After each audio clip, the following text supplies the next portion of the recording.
So guys, जैसे कि last episode में हमने सियाओ को देखा था और सियाओ बुद्धि लिक्विड को पाने के लिए 4th फ्लोर पे आ गया था। अब आगे जिसके बाद में हम देखते हैं कि वहाँ पर इतना ज्यादा प्रेशर था कि बाकी सभी लोग तो उस प्रेशर के सामने टिक भी नहीं पा रहे थे। साथ ही हम सियाओ को देखते हैं और सियाओ भी अपने घुटने टेक देता है, लेकिन फिर भी हम सियाओ को देखते हैं और सियाओ खड़ा होकर फिर से चढ़ने लगता है और सियाओ को ऐसे करता हुआ देखकर बाकी सभी लोग बोलने लगते हैं एक पहाड़ जितना प्रेशर है फिर भी यह लड़का इतनी आसानी से कैसे चढ़ पा रहा है। जिसके बाद हम सियाओ को देखते हैं और सियाओ चलते चलते 7th फ्लोर पे भी आ जाता है। जिसके बाद में सियाओ को पता चलता है कि इसके ऊपर चढ़ना भी एक चैलेंज है। फिर उसके बाद हम देखते हैं कि सियाओ फिर से उसके ऊपर चढ़ना स्टार्ट कर देता है। फिर उसके बाद हम 7th फ्लोर पे काफी ज्यादा हाई लेवल के कल्टीवेटर को देखते हैं और वो सभी भी उसके प्रेशर के कारण आगे नहीं बढ़ पा रहे थे। लेकिन उसके बाद हम सियाओ को देखते हैं और सियाओ चलते चलते 9th फ्लोर पे भी आ गया था, जहाँ पर हम सियाओ को देखते हैं और सियाओ को चक्कर आने भी स्टार्ट हो जाते हैं। लेकिन फिर उसके बाद हम देखते हैं कि सियाओ अपने आप को बहुत ही आसानी से कंट्रोल कर लेता है। फिर उसके बाद हम देखते हैं कि अचानक से वहाँ पर एक स्टोन एक्टिवेट होने लगता है। लेकिन उसी के साथ में हम देखते हैं कि सियाओ को अजीब सी आवाज आने लगती है, जिसमें वो आवाज सियाओ से बोलने लगती है एंशिएंट टाइम में जो भी 9th फ्लोर पे आया है वो काफी ज्यादा टैलेंटेड और काफी ज्यादा पावरफुल रहा है और वो अपने आने वाले फ्यूचर में काफी ज्यादा स्ट्रॉन्ग भी बनेगा। लेकिन इसी के साथ में वो सियाओ से बोलने लगती है कि तुम अपना नाम इस स्टोन के ऊपर लिख दो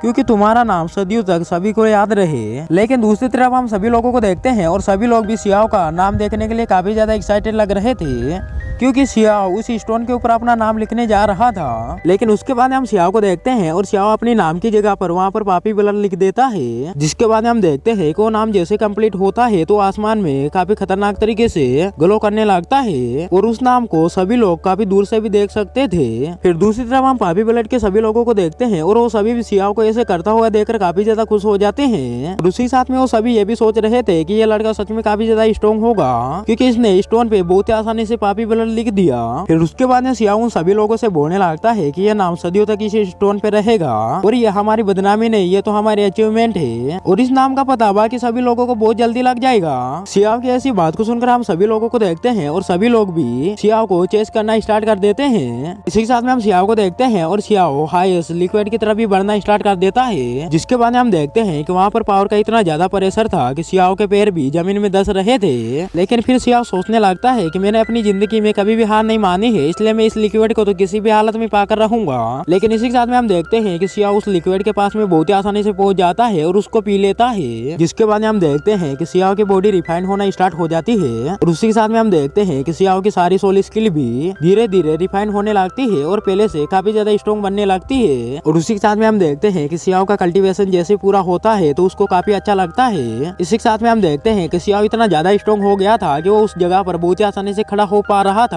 फिर दूसरी तरफ हम स्प्रेसर रेलम के बाहर का सीन देखते हैं जहाँ पर ड्रैगन क्लैन के सभी लोग अपने मिरर से सियाओ को देख रहे थे और उसी साथ में सेक्ट मास्टर बोलने लगता है कि ये पापी खून वाला लड़का सच में काफी ज्यादा पावरफुल है। अगर मैंने इसको 3000 बैटल में पार्टिसिपेट करने का मौका दिया तो ये हमारे लिए बहुत बड़ी प्रॉब्लम बन सकता है। जिसके बाद हम उस मास्टर को देखते हैं और वो अपनी सोल को स्प्रेसर रेलम में भेज देता है क्योंकि वो इस तरीके से सियाओ को बहुत ही आसानी से मार डाले। उसके बाद हम स्प्रेसर रेलम का सीन देखते हैं जहाँ पर सियाओ वापस से 1st फ्लोर पर आ गया था। फिर उसके बाद सियाओ जैसे आसमान में देखता है तो वहाँ पर 3 हेवेली गॉड के ट्रेजर बाहर निकलते हैं जो कि सियाओ को मारने के लिए आए थे। उन तीनों ट्रेजर को देखकर सियाओ बोलने लगता है कि अभी अभी तो मैंने इसके 6 सर्वेन को मारा है, इसलिए मेरे को ऐसा लगता है कि ये उनका बदला लेने के लिए यहाँ पर आया है। जिसके बाद हम उन तीनों ट्रेजर का नाम देखते हैं जिसमें से पहले का नाम सोल प्रेसिंग पकोड़ा था और दूसरे ट्रेजर का नाम सोल बर्निंग बेल था और तीसरी का नाम पॉइजन नीडल था। जिसके बाद हम उन तीनों ट्रेजर को देखते हैं और वो बहुत ही तेजी से सियाओ के चारों तरफ घूमना स्टार्ट कर देते हैं। उन सभी ट्रेजर को ऐसे करता हुआ देखकर सियाओ बोलने लगता है कि इतनी ज्यादा पावरफुल तो है,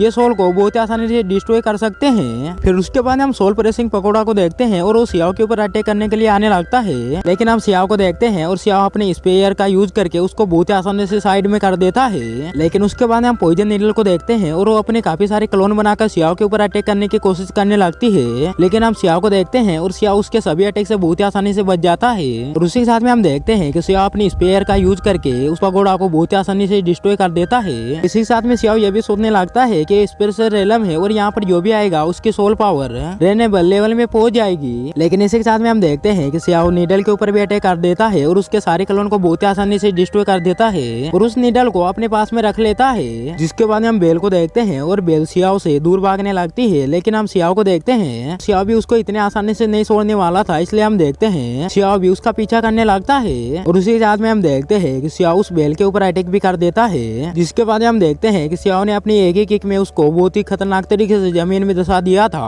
और उसी के साथ में हम देखते हैं कि सियाओ एक बार फिर से उसके ऊपर बहुत ही खतरनाक तरीके से किक मारता है। इस वजह से हम देखते हैं कि वो बेल बहुत ही आसानी से डिस्ट्रॉय हो जाती है। जिसके बाद में वो मास्टर बोलने लगता है कि पापी खून वाले लड़के, तुमने मेरे काफी सारे ट्रेजर को बर्बाद कर दिया और मेरे काफी सारे सर्वेंट को भी मार दिया और मैं उन सभी का बदला तुमसे लेकर रहूंगा। उसके बाद में सियाओ भी उससे बोलने लगता है कि पहले मैंने तुमको कुछ नहीं बोला था और तुमने जानबूझ के मेरे ऊपर उंगली की थी। जिसके बाद हम उस मास्टर को देखते हैं और अपनी पावर का यूज करके अपने एक ताबूत से सियाओ को बहुत ही आसानी से बांध देता है, जो कि स्पेशल वेनेरेबल मास्टर को पकड़ने के लिए बनाया गया था। इसके बाद हम सियाओ को देखते हैं और सियाओ उससे निकलने की काफी ज्यादा कोशिश करने लगता है, बट सियाओ हर बार इसमें फेल हो जाता है। जिसके बाद हम सियाओ को देखते हैं और सियाओ भी इतने आसानी से हार नहीं मानने वाला था और वो भी अपने स्पेशल हैंड को बाहर निकाल कर उस ताबूत को बहुत ही आसानी से डिस्ट्रॉय कर देता है और उसके 2 टुकड़े कर देता है। जिसके बाद हम देखते हैं कि उस ताबूत की सारी एनर्जी बहुत ही खतरनाक तरीके से वेस्ट हो जाती है और उस मास्टर को भी बहुत बड़ा झटका लगता है और वो मास्टर काफी ज्यादा जख्मी भी हो गया था। फिर उसके बाद हम सियाओ को देखते हैं और सियाओ भी अपनी स्पेयर से उसके ऊपर अटैक करने के लिए जाने लगता है। उसके बाद हम उस मास्टर को देखते हैं और वो भी अपनी स्वॉर्ड को बाहर निकाल लेता है। इसी के साथ में हम देखते हैं कि वो दोनों बहुत ही खतरनाक तरीके से फाइट करना भी स्टार्ट कर देते हैं। जिसके बाद हम सियाओ को देखते हैं और सियाओ उस मास्टर के ऊपर बहुत ही खतरनाक तरीके से किक मार देता है और वो मास्टर दूर जाकर गिरता है और उसी के साथ में हम सियाओ को देखते हैं और सियाओ उसके पास में जाता है और उसके हाथ को भी बहुत ही आसानी से काट डालता है। उसके बाद में वो मास्टर सियाओ से बोलने लगता है कि तुम्हारी हिम्मत कैसे होगी मेरे को हर्ट करने की। और उसी के साथ में वो ये भी बोलने लगता है कि इस दुनिया में तुम जैसे लोगों की कोई भी जरूरत नहीं है। फिर दूसरी तरफ हम सियाओ को देखते हैं और सियाओ ने अपनी लोटस टेक्निक को एक्टिवेट कर लिया था। उसके बाद हम सियाओ को देखते हैं और सियाओ अपनी लोटस टेक्निक से उस मास्टर के ऊपर अटैक कर देता है, लेकिन हम उस मास्टर को देखते हैं और वो सियाओ के अटैक से बहुत ही आसानी से बच जाता है। उसके बाद हम सियाओ को देखते हैं और सियाओ किक मार के उसको बहुत ही आसानी से नीचे गिरा देता है। उसके बाद हम देखते हैं कि वो उसी के ट्रेजर से उसके सोल को बहुत ही खतरनाक तरीके से टॉर्चर करता है और उसको बहुत ही आसानी से डिस्ट्रॉय भी कर देता है। इसी के साथ में हम देखते हैं कि सियाओ ने उसके सोल को इतनी खतरनाक तरीके से टॉर्चर किया था, जैसे वो अपनी रियल बॉडी में आती है तो मास्टर बहुत ही खतरनाक तरीके से मारा जाता है। अपने मास्टर को ऐसे देखता हुआ देखकर सभी स्टूडेंट बोलने लगते हैं कि उस लड़के ने तो हमारे हेवनली गॉड के मास्टर को भी बहुत ही आसानी से मार दिया, इसलिए वो सभी बोलने लगते हैं कि इस बात को हेवनली गॉड मास्टर को भी बताना होगा।